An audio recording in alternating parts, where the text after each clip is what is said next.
안녕하세요. 내란 극복 경제성장 국민의 행복을 추구하는 이광재의 끝내주는 경제 시작합니다. 오늘은 인간의 생명과 관련된 좀 더 색다른 얘기를 해보겠습니다. 우리 많은 국민들은 이제 수명 100세 아니 120세의 시대에 도달했습니다. 가장 큰 걱정은 내가 치매에 걸리는 건 아닐까, 건강하게 오래 사는 것, 이것이 아마 가장 중요한 문제라고 봅니다. 그런데 건강하게 오래 살려면 어떻게 해야 되는 걸까요? 이런 면에서 우리 서울대학교의 이현숙 교수님, 텔로미어라는 이것을 찾아내서 아주 엄청난 그 화제를 뿌린 교수님이십니다. 우리 이현숙 교수님 검색해 보시면 많이 나오거든요. 우리 서울대학 이현숙 교수님은 AI를 바이오에 결합했을 때 예측 능력이 뛰어나다는 점, 미리 진단할 수 있다는 거죠. 그래서 질병을 예방하고 치유하기가 좋다는 거. 그러기 위해서는 데이터를 충분히 쓸 수 있고, 데이터를 쓰더라도 개인정보가 보호돼야 하고, 그리고 AI 플러스 기초과학, 실험과학이 중요하다는 이현숙 교수님의 말씀은 참 많이 와닿았습니다. 우리 한번 텔로미어의 셀럽이라고 그럴까요? 이현숙 교수님 말씀을 들어보도록 하겠습니다.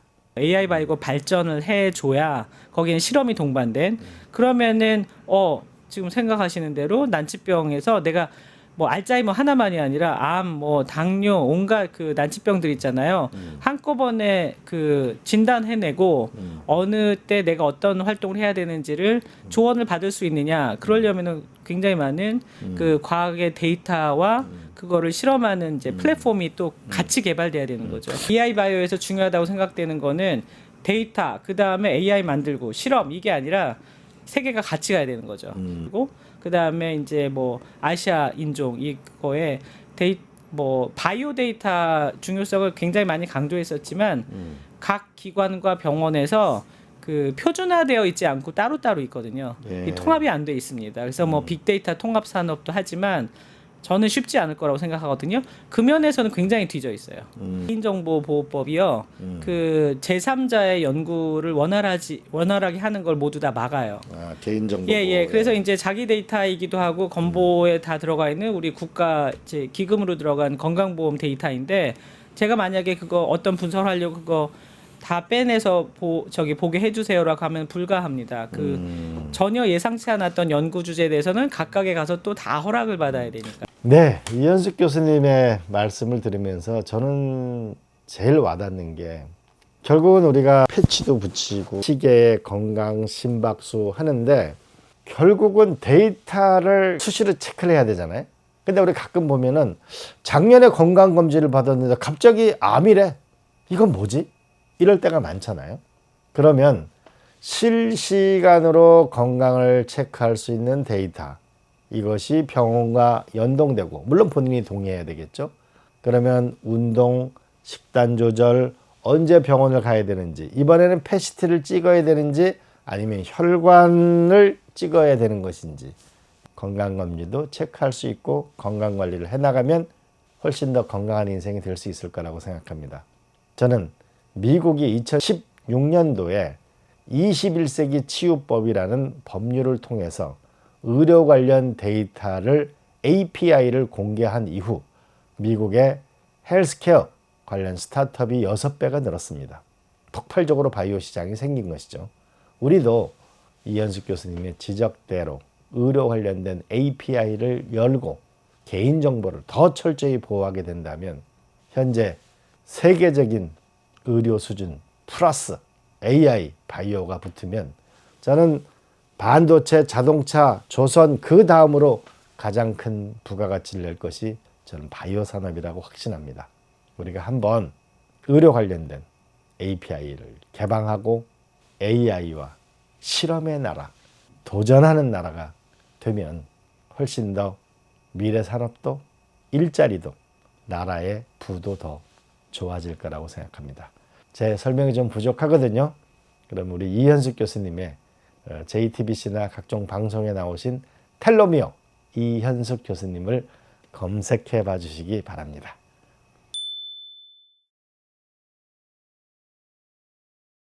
안녕하세요.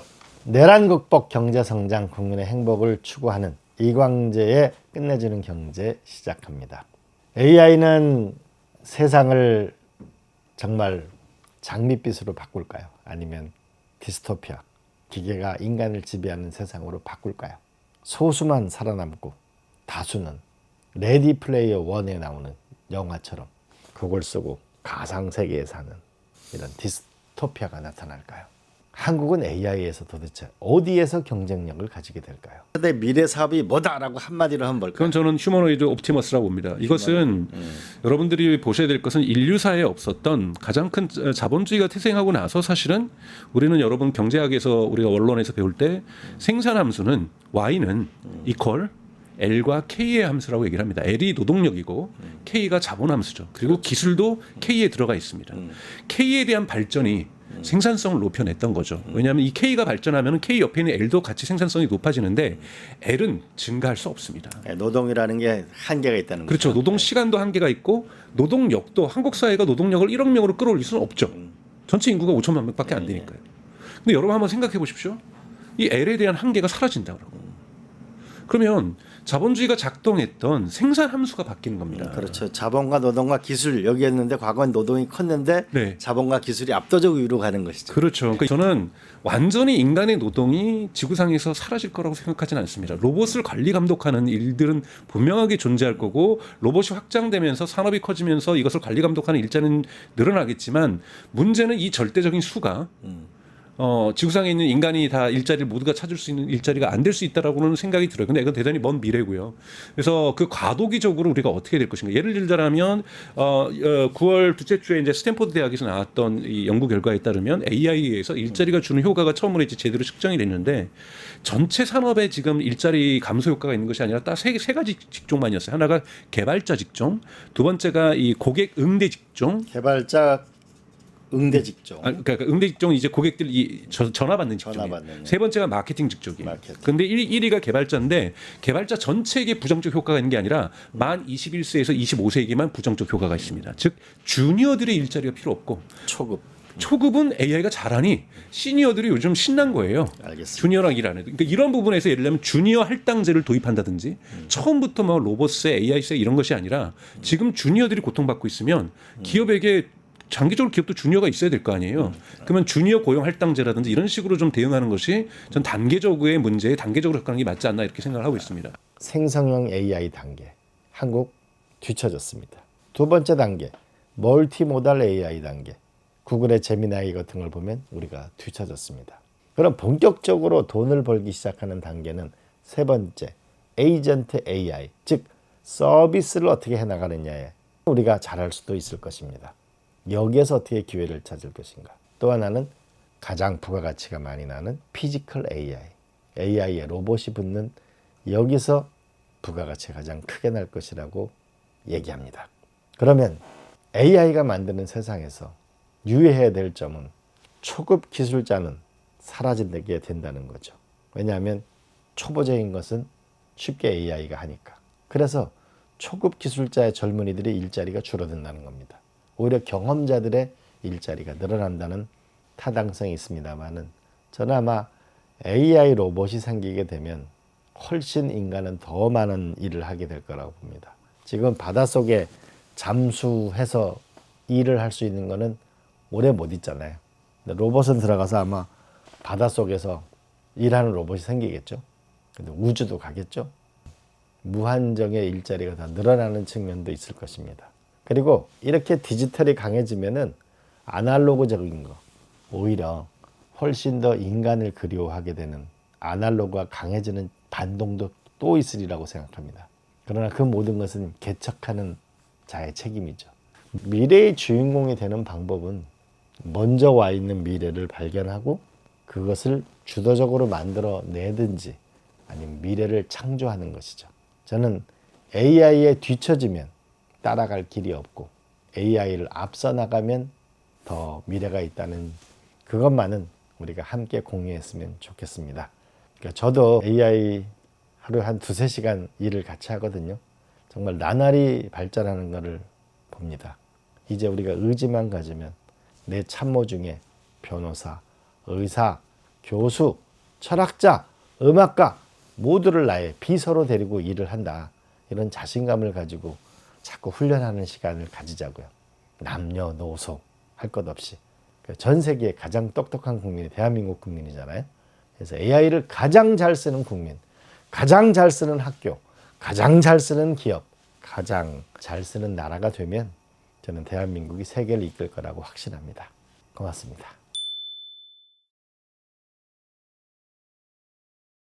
안녕하세요. 내란을 극복하고 경제 성장, 국민의 행복을 추구하는 이광재의 끝내주는 경제 시작합니다. 많은 국민들이 주식이 4,000포인트를 넘어서고 2020년도는 5,000포인트를 넘어갈까 관심이 많습니다. 주식시장에 관심이 많습니다. 그런데 왜 한국은 기업에 상장된 기업이 200조 이상의 가치를 내지만 소위 PBR은 1 아래에 있을까? 이 간극은 어디에서 오는 것일까? 무엇이 문제일까? 왜 한국의 주식은 저평가되어 있을까? 아마 삼성전자가 미국의 시장에 상장돼 있으면 가치가 얼마나 될까요? 지금보다 훨씬 높지 않을까요? 왜 그럴까?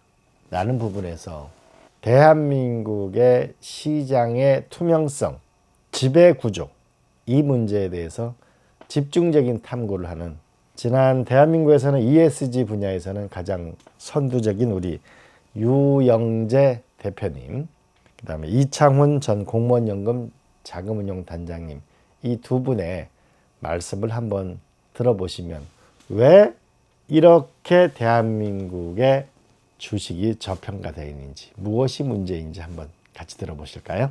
일단은 그 시장의 게임의 어떤 그런 그 실제로 게임이 이제 공정하고 페어하게 이루어져야 된다. 근데 예를 들자면 뭐 프로스포츠 경기가 있는데 거기에 편법이 횡행하고 반칙이 횡행하고 그래도 제재가 제대로 되지 않고 짜고 치는 게임을 한다면 그 프로리그는 흥행될 수가 없겠죠. 근데 우리나라 자본시장이 지난 40여 년 동안 제가 증권회사 들어온 게 지금 38년째인데 네. 지난 38년 동안 그런 부분들이 저는 여전히 개선되고 있지 않다. 그래서 일단은 공정한 시장, 투명한 시장이 이루어져야 된다라고 저는 생각을 하고요. 그다음에 공정하고 투명한 시장의 핵심적인 것은 뭘까요? 저는 이른바 시세조 작전이라고 그러잖아요. 작전조. 그다음에 뭐 내부 정보를 가지고 그 선취매를 한다든가 작전이나 내부 정보를 해서 뭐 이런 것들에 걸리는 사람은 저는 패가망신을 시켜야 된다고 생각을 하고 그리고 최근에 대통령께서 그런 말씀하셨습니다만 이익을 본 금액뿐만 아니라 그 작전에 동원된 금액 전체를 다 몰수하는 이런 어떤 법적 제재를 가야 된다라고 말씀하셨는데 저는 그 상당히 동의하는 부분이 있거든요. 외국에 그런 제도가 있나요? 일본이나 뭐 대만은 사실 우리랑 좀 비슷하고요. 그렇지만 미국은 형사처벌은 거의 종신형까지가 최고 150년까지 제가 때리는 걸 봤거든요. 네. 증권 범죄에 예를 들어 대해서 뭐 증권 범죄에 대해서 조작을 하거나 뭐 작전을 하거나 예컨대 앨론이 이제 분식 회계를 했잖아요. 근데 그때 CEO는 24년 4개월형을 받았고 또 회장은 24년형 받았는데 2심 중에 심장마비로 회장은 사망을 했어요. 그러니까 그런 증권 범죄에 대해서는 아주 일벌백계 하는 그런 것들이 미국 시장이죠. 투명하게 해야 되고 이거를 어겼을 경우에는 아주 일벌백계한다. 그렇죠. 패가망신 이거 많이 듣던 얘기네요. 또 어떤 게 있을까요? 그다음에 이제 아까 그 말씀하신 거에 뭐 연장선이긴 합니다만 지배구조라는 것은 이제 어떻게 보면 이사회가 거버넌스가 투명하다라는 얘기는 이사회가 이제까지는 너무 지배주주의 입장에서 의사결정을 했다면 이제는 모든 주주들 즉 소수주주들의 이익까지 고려해서 의사결정을 해. 더군다나 지배주주와 비지배주주 간의 이해가 상충되는 예컨대 뭐 합병이라든가 뭐 물적 분할해서 쪼개기 상장한다든가 이런 것들에 대해서는 소수주주까지 배려해서 의사결정하는 게 중요하고 그다음에 이제 우리나라가 뭐 아시다시피 총주주 환원율이라고 그러는데요. TSR이라고 그러는데 이것이 현저하게 낮잖아요. 그래서 ROE를 높이려면 일단은 분모인 자기 자본을 좀 줄이거나 그러니까 그걸 주주한테 나눠줘서 분모를 좀 줄이거나 아니면 분자를 높이거나 이익을 규모를 높이거나 아니면 둘 다 하거나 그래서 ROE 경영을 전 해야 된다. 근데 이제까지 우리나라 상장 기업들이 ROE 경영 그런 개념들이 별로 없었거든요. 그러니까 그런 거를 확고히 할 필요가 있다라고 생각합니다. 상법 개정이 1차, 2차에 이루어지면서 조금 더 시장의 투명성이 높아지고 있습니다. 또 일부에서는 소송이 커질 거라는 우려를 제기하고 있습니다. 그러나 어쨌든 현재와 같은 제도는 글로벌 스탠다드 흐름과 방향을 같이 하고 있다는 것은 틀림없는 사실입니다. 시장을 보다 투명하게 해나가야 외국 자본이 볼 때, 아, 한국 시장이 투명하구나. 그리고 한국에 투자하면 배당도 정확하고 가치가 실현되는구나 라고 할 때 외국 자본이 들어올 것입니다. 또 한편으로는 국내 기업들이 마음껏 투자할 수 있도록 우리가 또 한편의 운동장을 확대해주는 노력도 함께 필요해 보입니다. 이 부분과 관련해서는 또 하나의 영상을 보시죠. 우리 이창훈 원장님의 말씀이신데요. 어떻게 하면은 주식시장의 미래라고 볼 수 있는 코스닥을 활성화시킬 수 있을 것인지, 어떻게 하면 연기금, 기금 투자가 국내 기업과 코스닥에 투자를 하고, 어떻게 하면은 외국 개인들이 투자에 버티고 있는 코스닥에 외국 자본들이 들어와서 코스닥을 키울 수 있을 것인지, 우리 두 분의 말씀 한 번 더 들어보실까요? 사실 우리 시장에 가장 많은 포션을 차지하고 있는 건 외국인이에요. 외국인 지분율이 30%가 넘거든요. 주주가 주인이라고 이야기하면, 엄밀하게 얘기하면 KB금융지주는 대한민국 기업이 아니에요. 거기는 외국인 지분율이 77%예요. 77%? 예, KB에? 그렇습니다. 주주의 이익 극대화라고 하는 거는 이미 제가 2008년 금융위기 이후에는 많이 바뀌고 있거든요. 오히려 공공연기금을 중심으로 해서 주주의 이익만 우선으로 해서는 안 된다. 전체 이해관계자의 이익을 고려해야 된다, 이런 거죠. 그래서 제가 생각하기에는 우리가 지금은 이제 그동안에 너무 회장님 일방으로 갔기 때문에 그 균형추를 맞추는 건 필요해요. 그렇지만 다면적으로 생각하는 것도 필요하다. 결국은 기업이 그 활동이 위축되면 펀더멘털이 망가지는 거다. 그래서 그런 면들도 다층적인 면에서 고려하면서 이런 지금 이 드라이브를 걸어야 된다. 저는 그렇게 생각합니다. 네, 주식시장은 미래를 예측하는 거울이라고 그러죠. 그러면서 주식 코스피 5천을 향해 달려가고 있습니다. 현재는 삼성전자, 하이닉스, 하나오션 등등 몇 개 회사가 주도해 나가고 있습니다. 그럼 우리가 더 주목해야 될 것은 코스닥이 3천이 가야 대한민국의 새로운 미래가 열립니다. 왜? 미국의 미래는 나스닥에 있거든요. 한국의 미래도 코스닥이 있어야 됩니다. 수많은 벤처 스타트업이 다시 나와야 합니다. AI 시대를 주로 하는 새로운 수많은 벤처 스타트업이 나와야 미래로 가는 것이니까요. 우리 도전하는 대한민국을 만들려면 코스닥 3천, 우리의 새로운 목표를 한번 정해봤으면 좋겠습니다.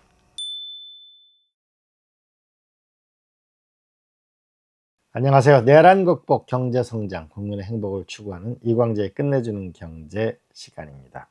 오늘은 농업입니다. 제가 강원도에서 국회의원을 해보고 도지사를 해보니까 정말 농사 짓는 분들 어렵습니다. 정말 시골에 계시는 분들 너무너무 삶이 어렵습니다. 대한민국을 이끌어온 농촌, 농업, 이제 이걸 어떻게 갈 길을 찾아야 할지. 우리 임미애 국회의원 경상북도에서 시집 가서 농사 짓고 그리고 농민을 위해 일을 하다가 국회의원이 됐죠. 그리고 강호진 농무관, 네덜란드 농무관인데요. 네덜란드는 8만 농가가 130조 원을 수출합니다. 대한민국은 100만 농가가 13조 원을 수출합니다. 엄청난 차이가 있는 거죠. 이때 네덜란드의 선진 농업을 잘 설명해 줄 강호진 네덜란드 농무관 두 분을 만나 뵀는데요.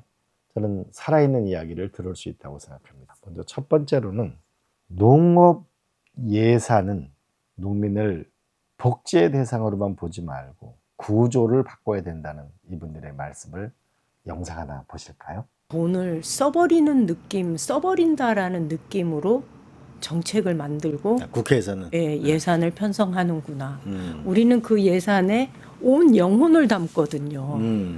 그리고 이 예산이 쓰였을 때 어떤 정책적인 성과가 있을 것인가를 우리는 꼼꼼하게 체크하고 싶어 하거든요. 지방에서는. 그런데 국회는 그런 측면에서는 굉장히 좀 게으르다. 정책 점검이 잘 안 된다. 예산은 주는데 그걸로 끝나는구나. 이런 생각을 할 때가 좀 많은 거예요. 이재명 대통령한테 꼭 이거 하나는 꼭 정책적으로 건의를 해서 하고 싶다. 이렇게 하면 한국이 산다. 한 가지를 건의하라면 뭐가 있으실까요? 저는 한 가지가 아니고 너무 많아서 제일 먼저 해야 되는 건 사실은 농지관리기구예요. 농지관리기구. 예, 이거 아까 70년 걸렸다 그랬잖아요. 이거 해줘야 돼요. 제가 농지관리기구. 예, 그리고 나서 농지 이양 은퇴 직불제를 대폭 강화해줘야 돼요. 농지에 떠났을 때 네, 노인들이 은퇴했을 때 직. 네, 이게 그 밭고랑 메고서 일하다 죽을 순 없잖아요. 정말요? 나이가 들었으면 좀 나도 이제 농사 안 짓고 좀 살고 싶은 마음 있잖아요. 맞아요, 이분들이 맞아요. 은퇴하고 싶을 때 은퇴할 수 있도록 국가가 도와줘야지. 참 와닿는 말씀이었다고 생각합니다. 또 하나 영상 보시죠. 왜 농산물 가격은 비싼데 농민의 소득은 낮을까요? 왜? 어떨 때 보면은 저기 강원도 밭에 가면 막 배추가 버려져 있는데 가락동 농산물의 시장에 오면 왜 배추값은 비쌀까요? 무엇이 문제일까요? 영상 한번 보시죠. 유통 비용을 저도 강원도에서 도지사를 해보니까 막 저기 강원도는 막 배추가 막 버려가지고 값이 없어가지고 막 뒤집어 엎는데 막상 또 여기 서울에 오게 되면 배추가 비싸거든요. 네. 우리나라 유통 구조의 문제나 또 생산 비용을 떨어뜨리는 그런 유통 과정은 뭐가 문제가 없나요? 저는 좀 다르게 생각하는데요. 많은 분들이 유통구조에 종사하는 사람들이 과도한 이익을 취하기 때문에 농산물 가격이 비싸다 이렇게 생각하는데 저는 아니라고 생각을 그래요? 해요. 그러니까 배추 가격이 현장에서는 갈아엎는데 식품관에서는 이 비싼 이유는 실제로 배추밭을 끝까지 생육 관리를 하고 이것을 수확하고 경매장이나 이런 데 출하하는 사람이 농민이 아니에요. 우리나라 농민은 너무 고령화되어서 배추, 마늘, 양파 이런 거 일시에 파종하고 일시에 수확하는 작물의 경우는 생육 후기 관리를 못 해요. 노인들이. 그러니까 어느 시점이 되면 포전 거래라 그러죠. 상인들한테 넘겨요. 그 밭대기로 판다는 예, 그렇죠. 밭대기로 넘기면 그 다음부터는 마지막 작업은 상인이 하는 거예요. 그리고 기계 가지고 들어가고 그 일꾼들 쫙 풀어가지고 일거에 수확하고 유통비용 감당하고 이러다 보니까 이게 다 비용으로 들어가는 거거든요. 근데 이걸 비용으로 우리가 계산하지 않으니까 아니 밭에서는 100원짜리가 어떻게 마트에 가면 10,000원이 될 수 있어? 이거 유통에 문제가 있어. 유통 단계 줄여야 돼라고 얘기하는데 그건 유통 단계의 문제는 아니라고 보는 거죠. 오히려 우리는 생산자 조직이 너무나 취약함으로 해서 생기는 문제이다라고 저는 보고 있는 거죠. 그 규모의 경제의 문제입니다. 결국은 그 조합 농업 지금 말씀하신 거하고 좀 비슷한 개념인데 이제 농업인들 자체가 규모가 작고 또 그 농업인들끼리 서로 조합을 해서 그 유통망을 장악하는 능력 그런 게 떨어지고 그러다 보니까 이제 소규모로만 유통이 되다 보니까 거기서 상당히 많은 낭비가 있는 거고 네. 또 한 가지 경험을 말씀을 드리자면 정부가 그 유통을 개혁하는 건 어려울 겁니다. 네덜란드 경험에서는. 왜냐? 정부 입장에서는 농업인도 돌봐야 될 대상이지만 소상공인도 돌봐야 될 대상이고 유통자들도 역할이 있거든요. 그래서 네덜란드는 어떻게 성공했냐면 농업인 자체가 규모가 커지기도 하지만 그들이 연합을 해서 조합, 품목별, 장목별로 조합을 형성했고 그 다음에 그들이 유통을 장악했어요. 그러니까 정부가 제3자가 너 이렇게 해라고 하는 게 아니라 농업인들 자체가 파이가 커지니까 유통까지 확보를 하게. 그래서 네덜란드에 있는 화훼 경매장이라든가 아니면은 채소 경매 그리고 유통망이 다 농업인 소유로. 그 지금 저 얘기를 저희가 생산자 조직 그러니까 품목별 조합이라거나 아니면 협동조합이라거나 영농법인이라든가 이런 것들을 그 좀 적극적으로 조직할 수 있도록 해야 된다라는 문제 의식을 가지고 있고요. 이재명 정부의 유통 개혁 정책 중에는 그게 첫 번째로 들어가 있는 거예요. 생산자 조직이 가격 결정권을 가질 수 있을 정도로 좀 힘을 키우자. 안 그러면 진짜 뭐 그렇죠. 배추밭 한 천평 짓는데 뭘 어떻게 하겠어요. 그러니까 그냥 이 상인들한테 휘둘리는 맞아요. 거죠. 제가 네덜란드 가보니까 나는 저 기업농이 많을 줄 알았어요. 근데 그게 저기도 아니고 가족농이에요. 대부분 네. 가족농인데 다 조합형으로 있는 거 보고 맞습니다. 깜짝 놀랐어요. 아 네. 이게 그렇죠. 기업 그러니까 생산성을 높인다는 부분에서는 기업 정신은 있지만은 네. 그렇죠. 사실은 거의 가족 단위 농업인데 그게 조합 형태로 돼 있으니까 그렇죠. 끈끈하고 강한 거죠. 네. 그렇죠. 그게 굉장히 강점이었어요. 그러니까 저희가 지역의 농협이 그 일을 해줘야 되는데 농협은 지역 단위로 조직되어 있다 보니까 한 지역에 그 품목만 있는 게 아니거든요. 의성 같은 경우에도 마늘도 있고 자두도 있고 복숭아도 있고 쌀도 있고 막 이러다 보니까 어느 것도 손대지 못하면서 어느 것도 책임지지 못하는 구조예요. 그래서 지역 농협 중심으로 되어 있는 농협 구조를 품목 농협 중심으로 전환하는 것들이 중요하다라는 얘기를 저희가 하고 있죠. 도대체 그러면 대책을 어떻게 세워야 되는 것인지 해법을 농지의 규모로 찾고 있습니다. 네덜란드 농민은 규모의 농업을 하는 것이고 한국은 적은 땅을 가지고 너무 많은 경작을 하고 생산성이 떨어진다는 이 영상 한번 또 보실까요? 그 농업인 퇴직연금제도 이건 어떻게 생각하세요? 아, 이거 제가 정말로 아주 애정하는 제도인데요. 저는 30년 농사 지으면서 왜 농민은 직업인데 퇴직금이 없지? 이런 생각을 한 거예요. 그리고 그래서 다른 나라 사례를 봤더니 이미 다른 나라는 다 이 제도가 도입되어 있는 거예요. 그래서 저도 지금 국민연금 중에 농민들만이 드는 연금을 들어 있기는 한데 그게 이제 최대치가 국가가 50% 보조하고 농민이 50% 내는 방식이에요. 근데 그거를 30년이 넘는 세월을 넣어도 제가 받을 수 있는 연금은 40만 원 정도밖에 안 돼요.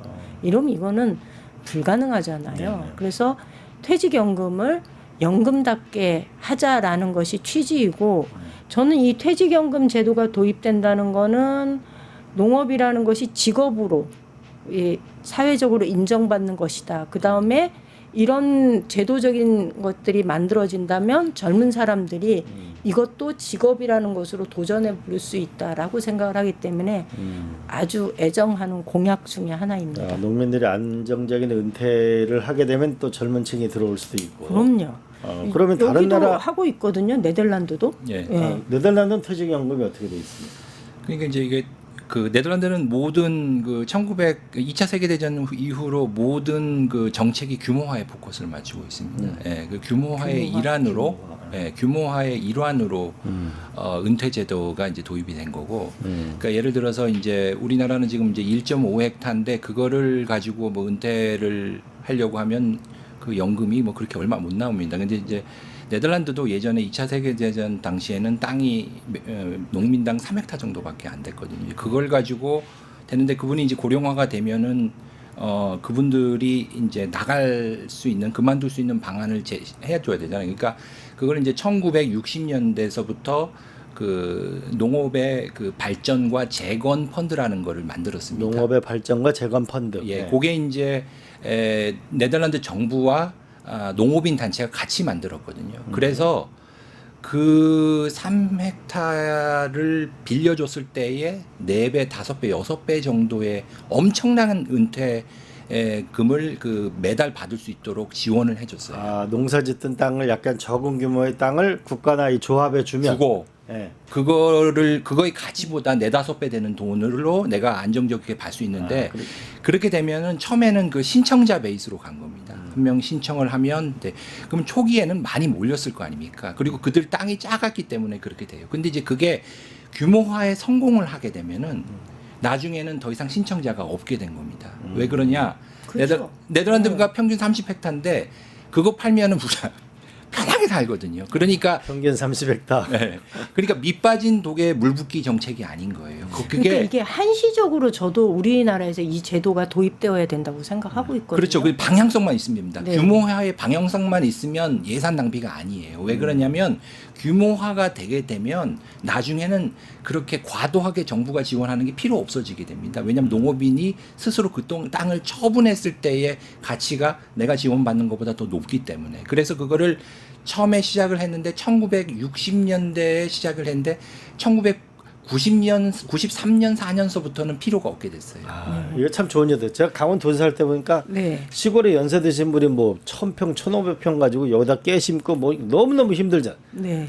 그러니까 근데 이거를 일종의 맡기게 되면은 거기서 하는 농업 소득보다 더 많은 걸 얻게 되면 그렇죠. 근데 그 양이 많아야 됩니다. 왜 그러냐면 그분들은 땅하고 그거 농업인에 대한 그 애정이 특별한 뭔가가 있거든요. 그러니까 그거를 안 할 정도면 많이 지원해 줘야 돼요. 그러니까 우리가 지금 하고 있는 제도가 있긴 있어요. 농지를 농민제도. 예, 이양하면 농지. 농지를 딴 사람한테 주거나 아니면 뭐 농어촌 공사에 주거나 해서 이양하면 그래서 내가 농사로부터 은퇴한다고 하면 직불금을 줘요. 농지 이양 은퇴 직불제인데요. 이게 1헥타르 기준으로 해서 1헥타르를 이양하고 나면 주는 돈이 얼마냐면 월 50만 원이에요. 1헥타르 하면 3000평을 말하는 거죠. 그렇죠. 3,000평인데 15마직이잖아요. 규모로 치면 15마직이면 그래도 노인들 입장에서 꽤 큰 규모예요. 근데 그거를 이양했을 때 받는 돈이 50만 원 월. 그래서 1년에 600만 원. 왜 이 기준이 어떻게 정해졌냐 그랬더니 우리나라에서 1헥타르 농사 지으면 기대 수익이 600만 원이라는 거예요. 그래서 그걸 기준으로 해서 이렇게 정했는데 저희가 이제 공약을 만들 때 이렇게 한 거죠. 이걸 좀 파격적으로 하자. 이거 앞으로 계속되는 제도가 아니라 우리가 방향성을 가지고 한 10년 정도 하면 이후에 더 이상 규모화할 땅은 없어질 거다. 그러니 이거를 월 100만 원씩 주자. 1200만 원으로 2배로 주자. 그러면 농민들도 이양하고 은퇴할 수 있는 그 뭔가의 이 메리트가 생기는 거고 이분들이 그런데 이걸 안 하는 첫 번째 이유가 뭐냐면 300평만 가지고 있으면 농민이잖아요. 네. 그런데 내가 농민 자격을 잃어버리게 되면 조합원도 안 되지요. 농민 자격을 잃어버리는 순간 우리나라가 주는 혜택이 굉장히 많아요. 이 모든 혜택을 잃어버려요. 거기다 지역사회의 구성원으로서 이제 뒷방 늙은이가 되는 느낌을 받는 거예요. 그러니까 농민 자격을 안 없애려고 들고 있거든요. 근데 저는 그분들이 지역사회 일원으로 일종의 농업에 뭐라 그럴까 자문도 해주고 멘토 역할을 할 수 있도록 그분들을 그 역할을 주고 농지로부터는 은퇴하게 만드는 것이 정말 중요하다 이런 거죠. 일종의 농지가 파편화돼 있고 이런 부분이 생산성을 떨어뜨리는데 이걸 네. 규모화하게 하는 것이 굉장히 중요하다. 네. 두 분의 말씀이 너무 생생하지 않으세요? 임미애 의원도 농사를 짓다 오셨고 강호준 농부가는 네덜란드를 잘 아십니다. 근데 이분들의 결론은 하나는 농지관리기구, 국가기구를 확실히 만들어야 된다는 점은 저는 전적으로 동의합니다. 두 번째는 농민들의 퇴직연금제를 적극적으로 고려해서 규모의 농업이 가능하도록 만드는 것도 연구를 할 때가 왔다고 생각합니다. 그래서 농민들이 1.5헥타르 미만이 아니고 5헥타르, 6헥타르 이 이상의 농업을 우리가 점점 더 기후이기 때문에 어려워지게 되는 그냥 논과 밭에 있는 노지 농업이 아니고 스마트 농업으로 전환될 때 부가가치가 일어나기도 하고 생산성도 높아지고 농민들의 삶도 농촌도 달라질 거라고 생각합니다. 그리고 저는 하나 확신을 갖는 것은 강원도 평창 면적이 서울 면적의 2배 이상이거든요. 근데 서울이라는 건 6.25 전쟁 이후로 아니 그 이전부터 1900년 때부터 100년 이상 동안 대한민국이 벌어온 돈의 대부분을 투자한 게 오늘날 서울입니다. 강원도 평창을 서울처럼 만들 수는 없잖아요. 평창군이 서울 면적의 2배가 넘는데 그러면 이제 농촌도 도시계획을 해야 할 때가 왔다고 생각합니다. 그래서 보다 좀 더 컴팩트하게 집적화돼서 살고 농지대로 생산성을 높게 만드는 그런 대구조 개혁이 일어났으면 좋겠습니다. 그리고 한편으로는 농민들의 기본소득을 향해 나아가든지 퇴직연금 제도를 통해서 안정적인 삶을 만들고 땅을 규모를 키우든지 농정의 대전환이 일어나기를 우리 함께 연구해 봤으면 좋겠습니다.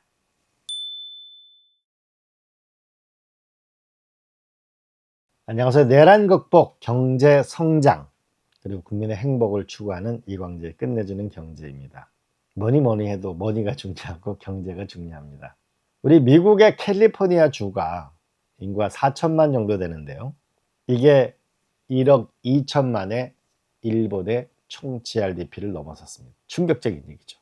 우리가 일본도 선진국인데 4천만의 캘리포니아가 일본의 총 GRDP를 넘어섰습니다. 4조 1천억 달러. 우리나라의 2배입니다. 놀랍죠. 대한민국도 캘리포니아 정도 되려면 그럼 우리도 4조 달러를 넘고 5조 달러 정도 되는 거거든요. 그런데 이런 캘리포니아 혁신이 어떻게 일어나게 됐는지 한번 우리가 들어봤으면 좋겠습니다. 왜 미국의 실리콘밸리는 세계를 주도하는 나라가 됐는가? 실리콘밸리에서 사제 벤처스, 주로 사제지간이라고 그러죠. 스승과 제자, 이 투자를 하고 있는 이기아 대표님의 말씀을 하나 들어볼까요?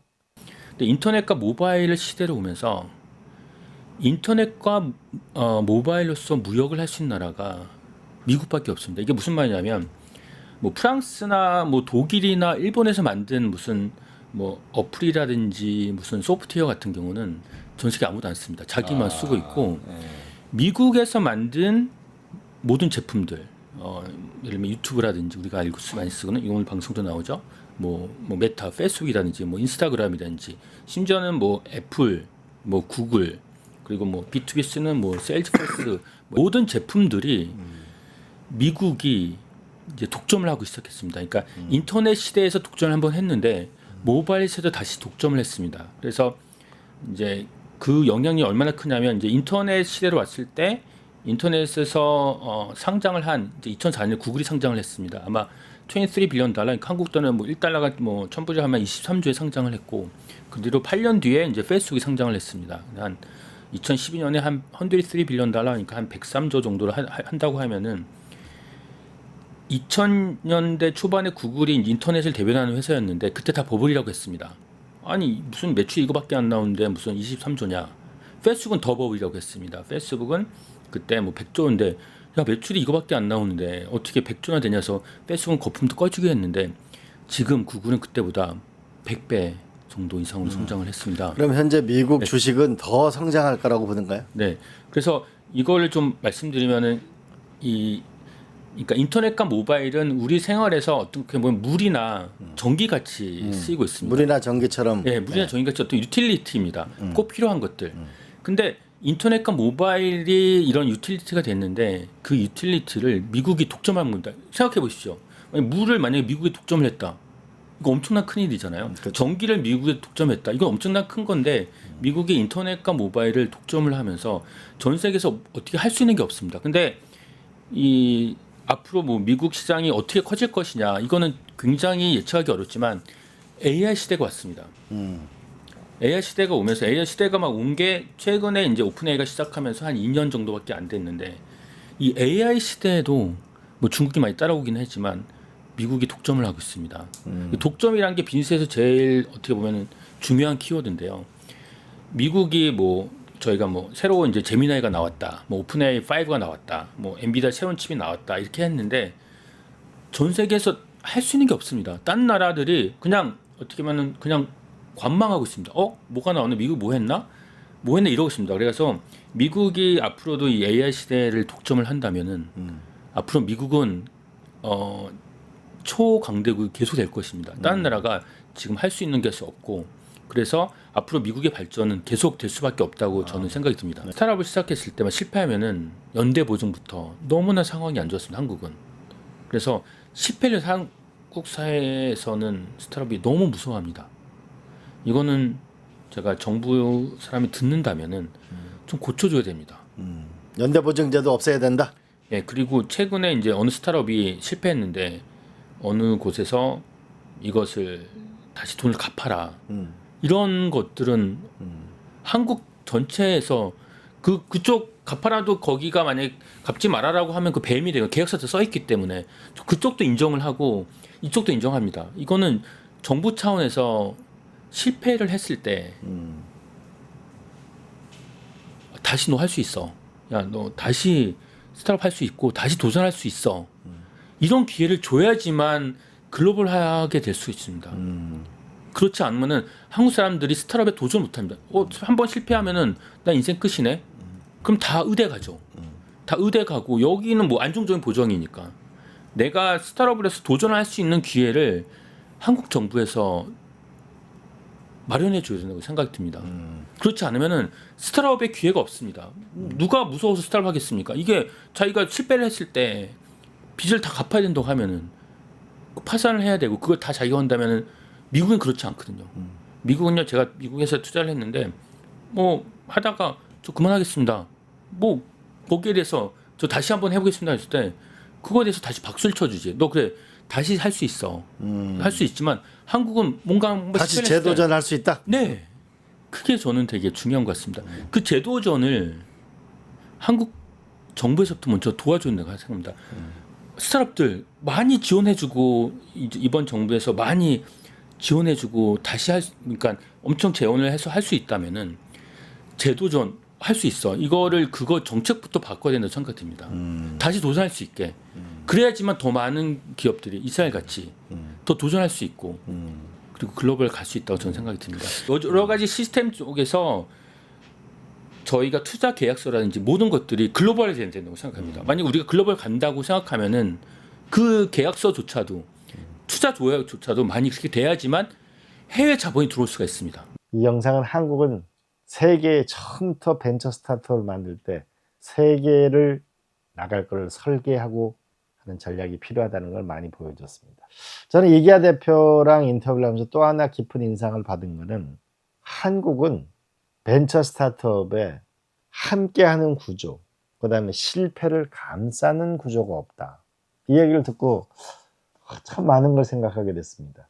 함께하는 구조, 실패를 감싸는 구조는 뭘까? 실패가 아니고 경력이 되는 실리콘밸리, 그 얘기를 할 때는 참 느껴지는 바가 많았습니다. 이기아 대표는 처음에 실리콘밸리에 갔을 때 처음에는 야, 한국인끼리 모여보자 그러다가 8명이 모였다가 100명이 모였다가 500명이 모였다가 급기야 작년에는 뉴욕에서 10,000명의 대회를 열었습니다.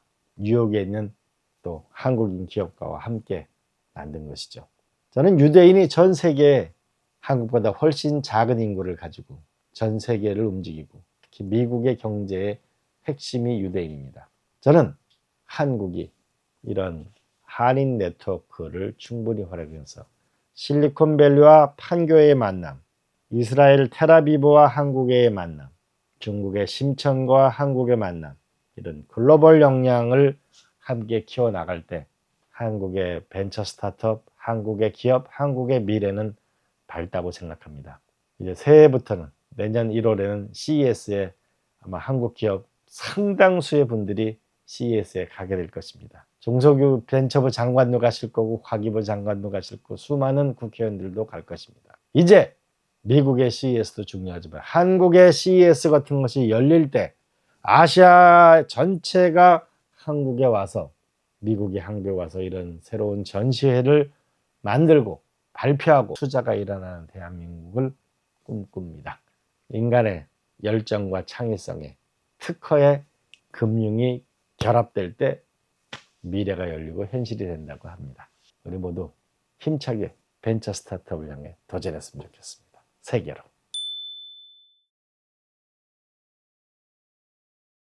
안녕하세요. 이광재입니다. 대란 극복, 경제성장, 국민 행복을 추구하는 이광재의 끝내주는 경제입니다. 경제는 외교이자 외교는 경제이고 기술이 외교이고 기술이 안보인 시대가 열렸습니다. 이재명 대통령은 UN 연설에서 대한민국에 가야 할 길을 밝혔습니다. 첫 번째로는 한국의 불법개혁, 내란을 극복하고 한국이 국제사회의 일원으로 당당히 복귀를 선언한다는 희망찬 메시지입니다. 함께 영상을 보실까요? 한때 민주주의와 평화가 위기에 처했지만 대한민국은 그때마다 불굴의 저력으로 일어섰습니다. 친위 쿠데타로도 민주주의와 평화를 염원하는 대한국민들의 강렬한 의지를 결코 꺾을 수 없었습니다. 지난 겨울 내란의 어둠에 맞서 대한민국 국민들이 이뤄낸 빛의 혁명은 UN 정신의 빛나는 성취를 보여준 역사적 현장이었습니다. 대한민국이 보여준 놀라운 회복력과 민주주의의 저력은 대한민국의 것인 동시에 전 세계인의 것이 될 것입니다. 당신이 나를 밝은 쪽으로, 빛이 비치는 쪽으로, 꽃이 피고 있는 쪽으로 끌고 가기를 바랍니다. 노벨 문학상을 수상한 한강 작가의 말처럼 대한민국은 민주주의를 향한 여정을 함께할 모든 이들에게 빛의 이정표가 될 것입니다. 저는 오늘 세계 평화와 인류 공영의 미래를 논의할 이 유엔 총회에서 세계 시민의 등불이 될 새로운 대한민국이 국제사회에 완전히 복귀했음을 당당하게 선언합니다. 2024년 12월 3일 불법 계엄 이후 많은 국민들이 자신의 온몸을 던지고 불을 밝혀 대한민국 위대한 나라임을 다시 한번 증명했습니다. 이재명 대통령의 유엔 연설 또 하나는 이제 남북관계 주변국가하고 어떻게 우리가 살아가야 할 것인지 구상을 밝혔는데요. 함께 같이 보실까요? 올해는 유엔 창설 80주년이자 한반도 분단 80주년입니다. 새로운 도전과 함께 미완의 과제가 우리를 기다리고 있습니다. 민주 대한민국은 평화 공존, 공동 성장의 한반도를 향한 새로운 여정을 시작합니다.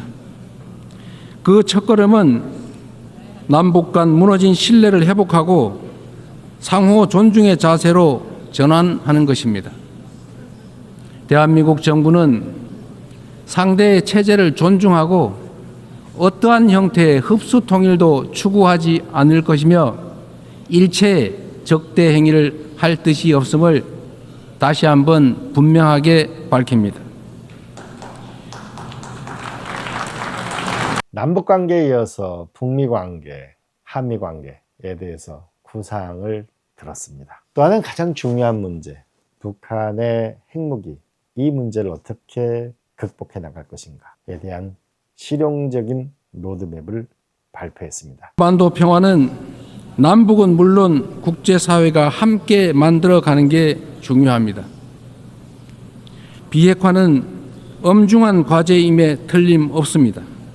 그러나 단기간에 해결되기 어렵다는 냉철한 인식의 기초 위에 현실적이고 합리적인 방안을 모색해야 할 시점이 됐습니다.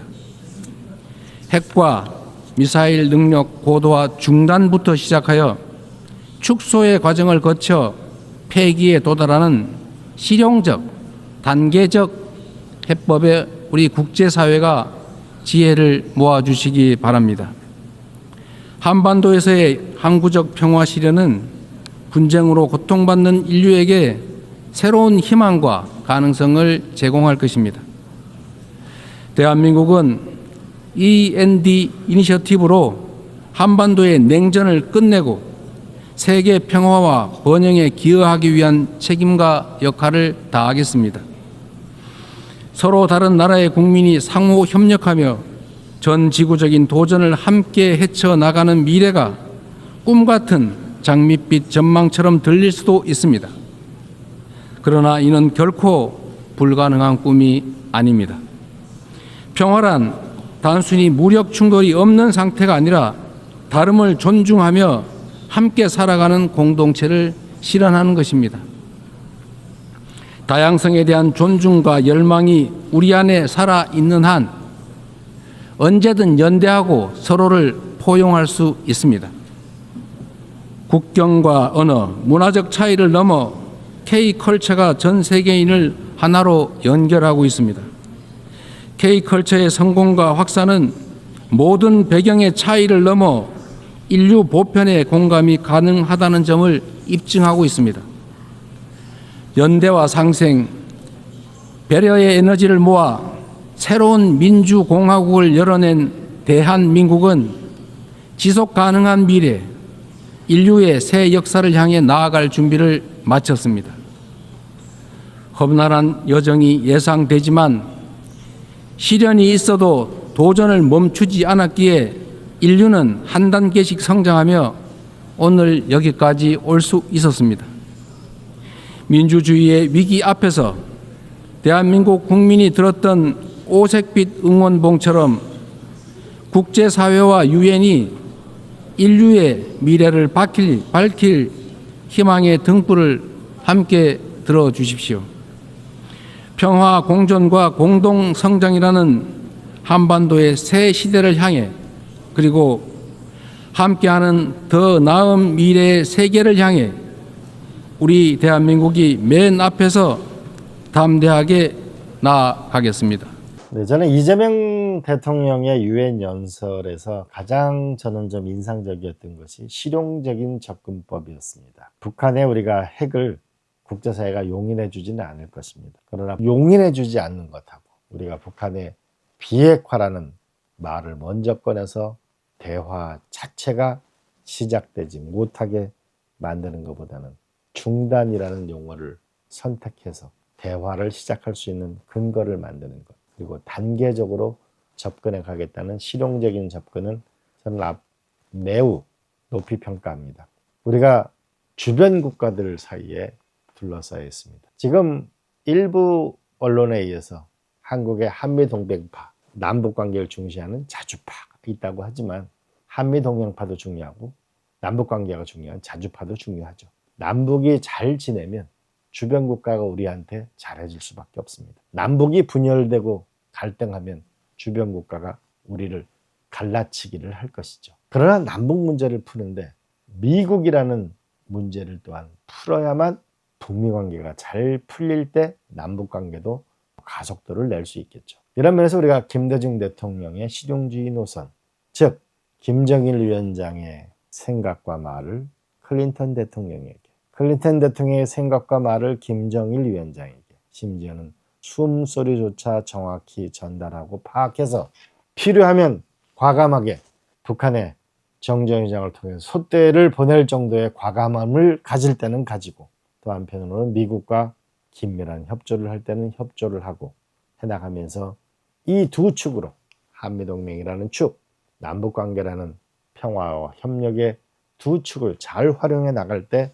한반도의 평화와 번영, 주변 국가와의 안정적 정세가 마련될 것입니다. 말로는 쉽지만 쉽지 않은 길일 것입니다. 그러나 선택을 강요받기보다는 우리 스스로 전략을 짜나가는 나라가 될 때 미래가 올 것입니다. 내란을 극복하고 경제를 성장시키고 국민의 행복을 추구하는 이광재의 끝내주는 경제. 제가 분당에 가보니까 수십 년 묵은 과제가 서울공항 때문에 생기는 고도 제한 완화였습니다. 이재명 대통령이 변호사 시절부터 성남시장 재임하실 때도 줄곧 고도 제한 완화가 핵심적인 문제였습니다. 그런데 이번에 그 고도 제한 완화가 부분적으로 해결이 됐습니다. 임해동 야탑동 일대가 약 5천 세대가 넘게 고도 제한 완화가 풀리면서 재건축에 본격적인 활기를 띠게 되었습니다. 이 재건축은, 이 고도 제한은 어떻게 이루어지게 됐는지, 무엇이 문제였든지 한번 살펴보는 시간을 갖겠습니다. 우리 롯데월드, 롯데타워죠. 거기에 건설할 때 자문을 했던 공군상원학교 교수인 신성환 박사님이 우리의 국방부 규제 완화를 고도 제한 완화의 발표의 핵심이 뭔지 한번 들어보실까요? 박사님, 오늘 그 고도 제한 완화 문제가 성남 비행장 옆에 이게 됐는데 이게 제2롯데월드 허가로 인해서 활주로가 변경되면서 자연스럽게 고도 제한이 풀려야 되는데 그게 안 풀렸기 때문에 이번에 풀린 거다. 그 내용이 정확히 뭐죠? 그러니까 부활주로, 주활주로하고 부활주로가 있습니다. 예. 근데 그 부활주로를 한 3도 정도를 틀었거든요. 롯데월드를 짓게 되면서 예. 지면서 이제 틀게 되니까 낙생고등학교에 있는 쪽으로다가 이제 좀 옮겨졌거든요. 예, 그래서 예. 그쪽은 제한이 됐는데 이쪽에 이제 틀어지게 되면 이쪽은 완화를 시켜야 되잖아요. 이게 직선이니까 비행기는 그런 거를 2010년부터 사실은 풀어줬어야 되는 건데 그거를 안 풀어줬었죠. 네. 예. 그래서 이제 그 재개발 추진위원장들이 와서 이제 그 어려움을 얘기를 해서 공군하고 얘기를 하는데 잘 안 된다 그래서 얘기를 해서 쳐보고 용역을 좀 했으면 좋겠다 그래서요. 제가 그건 용역 대상이 아니고 그거는 그 이광재 위원님한테 가서 그 주민 설명회 이런 거로다가 그 부탁을 좀 하는 게 좋을 거다 이렇게 얘기를 해서 이제 그 이광재 위원장님을 찾아가서 또 곧바로 또 주민 설명회를 만들어 주셔가지고 그때 저도 발표했지만은 황희 의원님하고 송기현 의원님. 송기현 의원님하고 그것도 힘을 실어주시고 그래서 그 발표 끝나고 곧바로 그 국방부에서 시간이 좀 필요하지만 그 완화를 그렇게 변경을 시켜주겠다는 얘기를 그 자리에서 듣게 되었죠. 네, 그래서 예, 그래서 그 주민들이 뭐 굉장히 좋아했습니다. 네. 앞으로 그러면 세계적인 기준은 어떻게 되는 것인지, 앞으로는 추가가 어떻게 돼야 되는지, 우리 김포공항부터 우리가 서울공항, 부산공항까지 앞으로 이카오가 개정되고 나면 훨씬 더 많은 공공항 주변이 고도 제한이 풀려야 한다. 작게로는 수백만, 많게로는 1,000만 명의 국민이 혜택을 볼 수 있다는 이 고도 제한 이슈를 전국으로 만들려면 어떻게 해야 되는 것인지 신성환 박사 얘기를 또 들어보도록 하겠습니다. 그런데 또 하나는 그 이카오에서는 앞으로의 그 아이카오죠. 여기서는 비행장 주변의 고도 제한 완화를 좀 해야 된다. 이 성남뿐만 아니고 김포나 이런 데 얘기까지가 있는데 이건 앞으로 어떻게 봐야 되나요? 이카오라고 하는 게 이제 국제민간항공기구거든요. 이게 1944년에 만들어졌습니다. 1944년. 예.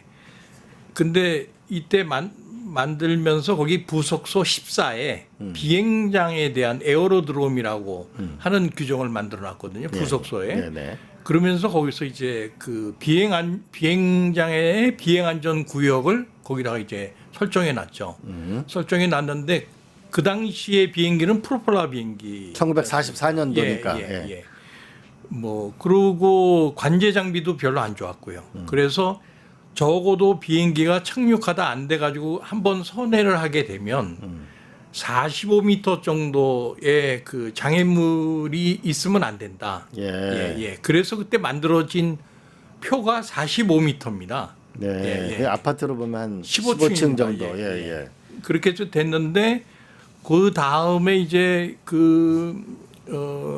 비행기가 발달을 하게 되고 관제 장비들도 좋아지니까 이제 그런 이제 그 고도 제한이 너무 심하다 이래가지고서 제한이 좀 심하다 그런 여론들이 많으니까 네네. 이카오에서 이제 그러면은 비행기가 뜨고 내리는데 뜨고 내리는데. 예, 착륙대 거기 빼고 선회하는 데는 각 나라의 그 항공 그런 기관하고 협의를 해서 비행 안전에 지장이 없으면은 완화를 시켜줘라.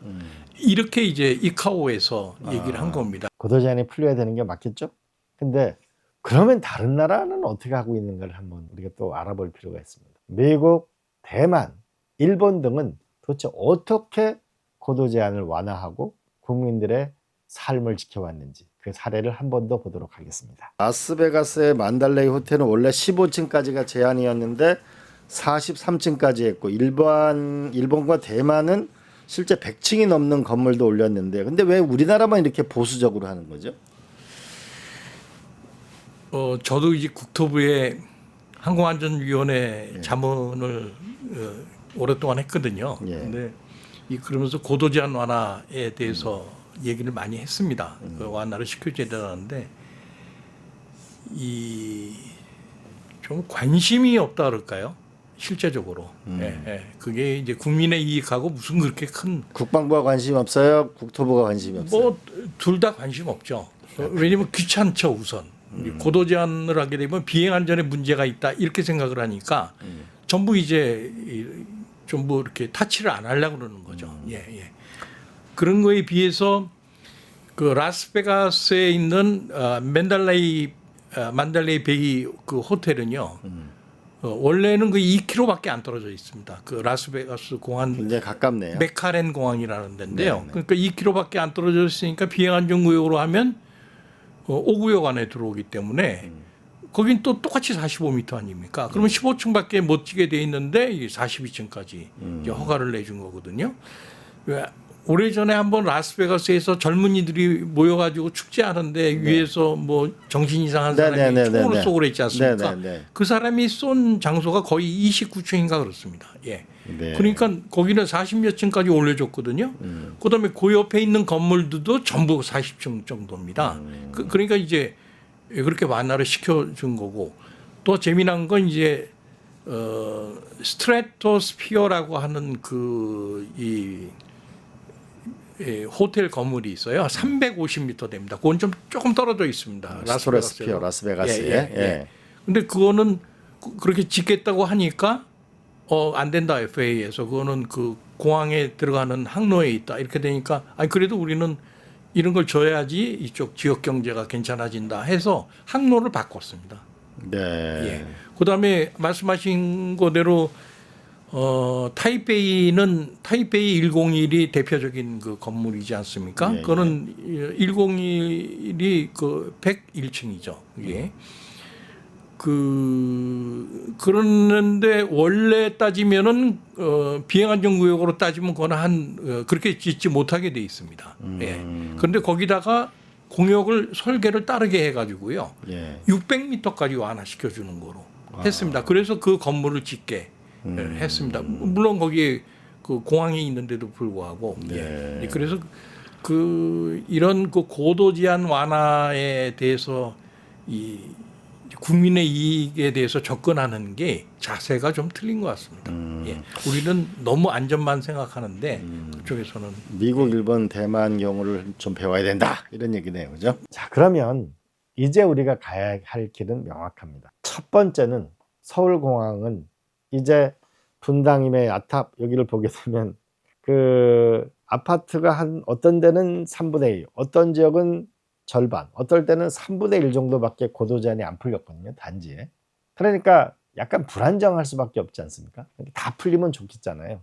그 방법을 찾아낼 수 있습니다. 바로 뭐냐 하면은 착륙대라는 건데요. 비행기가 쭉 착륙할 때 우리 공항 활주로는 짧지 않습니까? 이제 착륙대라는 게 있는데 이게 현재 김포공항은 300m, 부산공항도 300m, 그런데 성남공항은 600m예요. 이걸 만약 300m로 줄여버리게 되면 고도 제한이 더 풀리게 됩니다. 그러면 김포공항이 300m고 부산공항이 300m고 그럼 미군공항이 어떻게 되냐?